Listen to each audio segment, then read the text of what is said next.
Hello class, let's continue with the topic of gravitation, and in order to finish this one we have to take a look at the following concept, the concept of the acceleration of gravity, which is often represented by g. Well, not often, it's pretty much always represented by g when it's at the surface of the earth.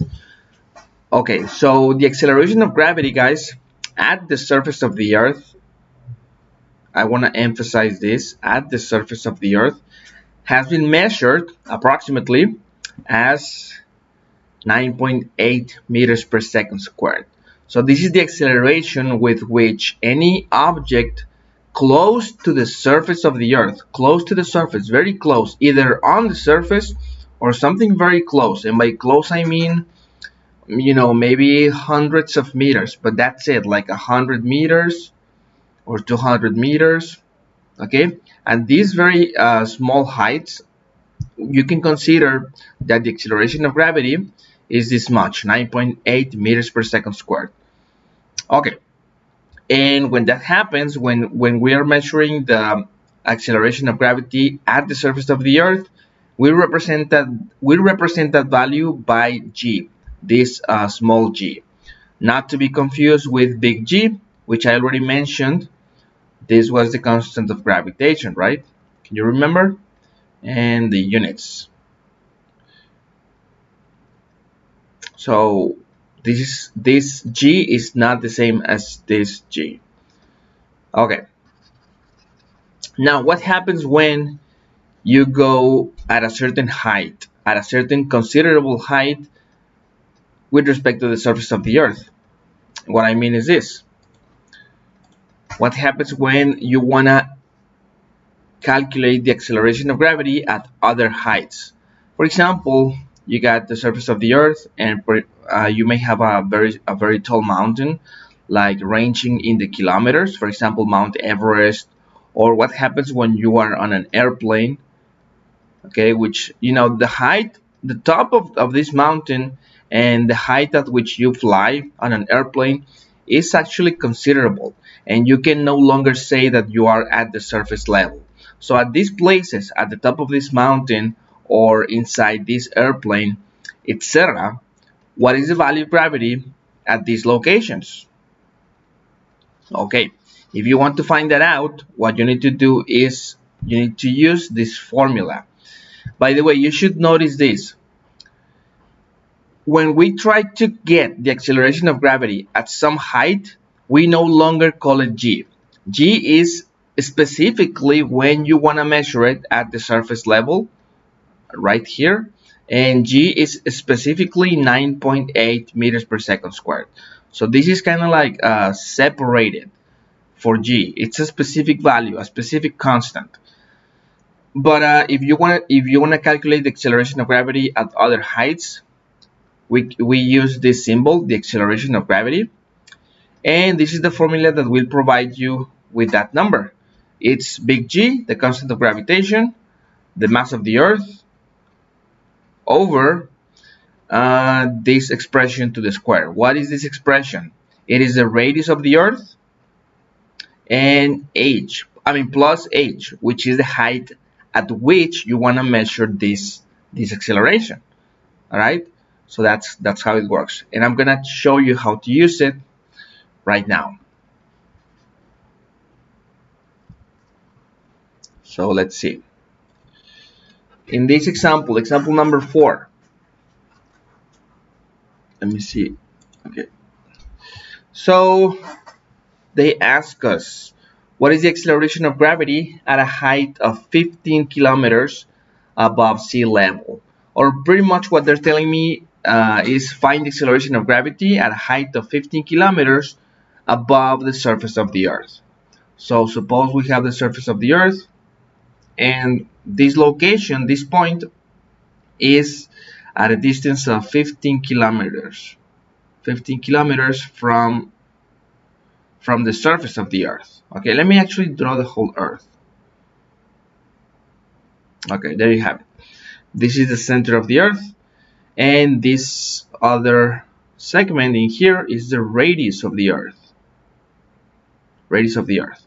So this is the height h. It's gonna be 15 kilometers, and this is the radius of the Earth. Okay, so all I need to do is use the formula that I previously showed you. Let me write it down again.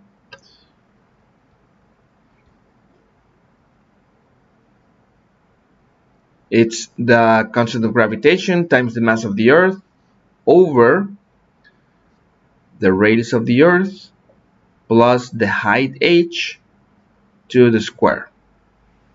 So we want to find this value given this height of 15 kilometers. So all you need to do, guys, is plug in the numbers. We know that g is this much. Remember, you don't have to memorize these numbers. I'm going to provide them to you whenever you need them. So there is no memorization involved. All you need to do is substitute. The mass of the Earth, again, will be given to you, or you can look it up in Google. That's also a possibility. In the exams, though, you will be provided with them. Over the radius of the Earth, which is this much,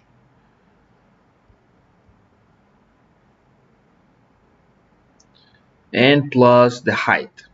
So the height, they tell me, is 15 kilometers. Now, don't make the mistake, guys, of writing 15 in here and close the parentheses and put the square. Don't make that mistake, because I've often told you that you should do all the operations with official units.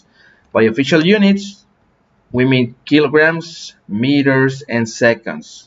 As much as possible, try to do all the operations in physics with these three units: kilograms, meters, and seconds. So we have kilometers, and therefore we have to convert to meters. It's very simple. You just multiply by 1,000, right?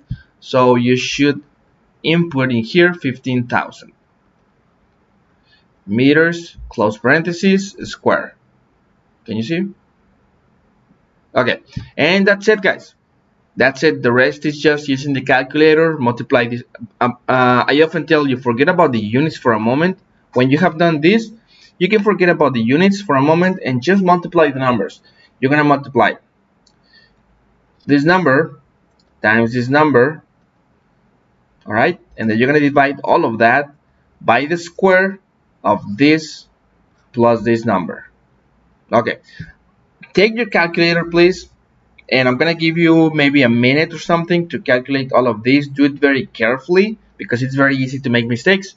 I'm going to do the same myself, and let's see what we get in a few seconds. So let's do it, guys.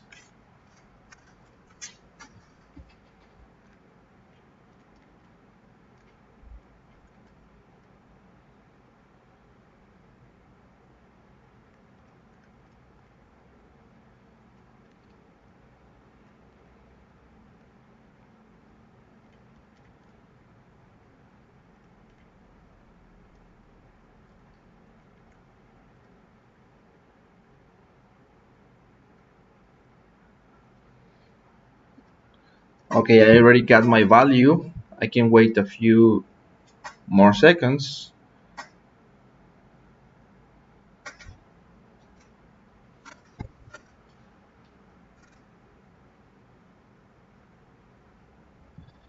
So the value that I get, guys, is 9.74 approximately. You can cut the answer at 2 decimals. 9.74 meters per second squared. So this is my acceleration of gravity at a height of, at this location, guys, at that precise point, at a point which is at a height of 15 kilometers above the Earth's surface. Okay, 15 kilometers, that's a lot. And you can see that it changed rather, it's not a big change, because it goes from 9.8 at the surface level. Right here at the surface level we have 9.8 meters per second squared, and 15 kilometers, which is a great height, we have 9.74 meters per second squared. So you can see that the change is not that much, but it is there. It is there, okay?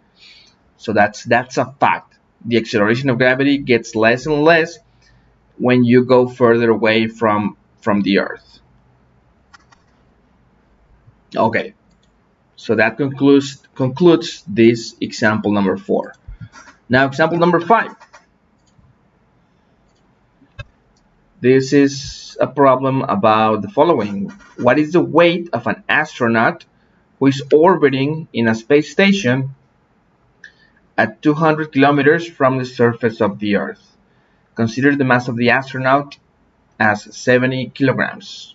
So once again, if you can make a little drawing or something, that's a good idea, guys. This is the Earth, and we have a space station.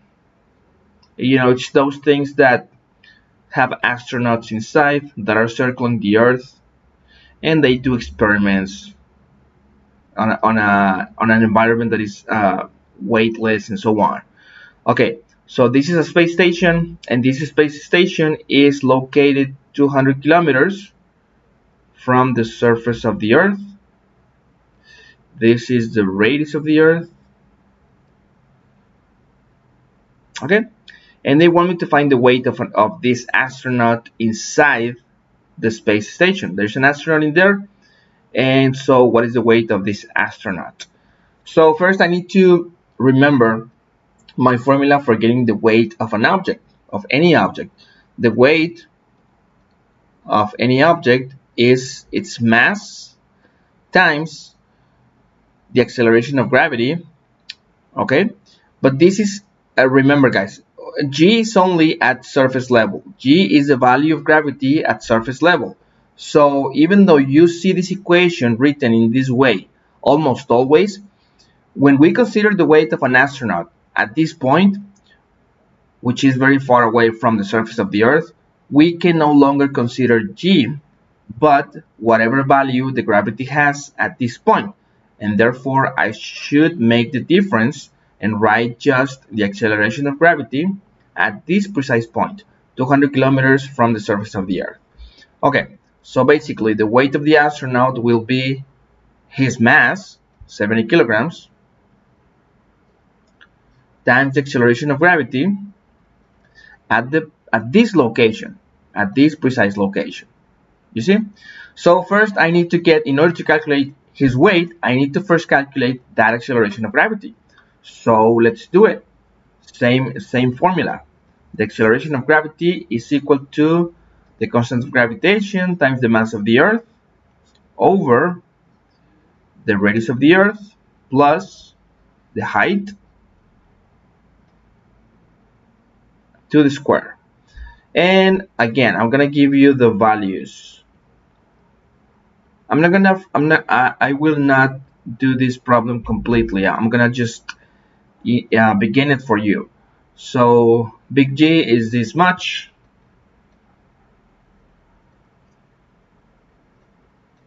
and once again the mass of the Earth is known to be 5.976 times 10 to the 24 kilograms, and the radius of the Earth is going to be equal to 6.38 times 10 to the 6 meters, and the height h is this much from the surface of the Earth to the location at which I want to measure that value. So h is going to be 200 kilometers, but of course I'm not going to write kilometers. I'm going to transform that to meters. So it's going to be 200,000 meters. Okay, so that's it, guys. You have all the ingredients to put in this expression so that you can get the value of gravity at this precise location. I repeat, at this precise location. Once you get this value, you're going to put it here. You're going to multiply it by the mass of the astronaut, and you will get his weight. So I'm going to stop the video right here, guys. I'm going to give you a couple of minutes more for you to perform this example, and I'm going to ask one of you for the solution. What's going to be the weight of this astronaut? Okay, so that's it, guys. Basically, what we're doing right now, what we did is understanding that this value for the acceleration of gravity only is at the surface of the Earth, only at the surface of the Earth. But when you go at a considerable height from the surface of the Earth, you have to use this formula in order to get that value of gravity. You have to consider the height, this height at which you are located. That's how it works. Okay, so I'm gonna stop the video right here, guys. Do the example, and I'm gonna ask you in a moment. Thank you.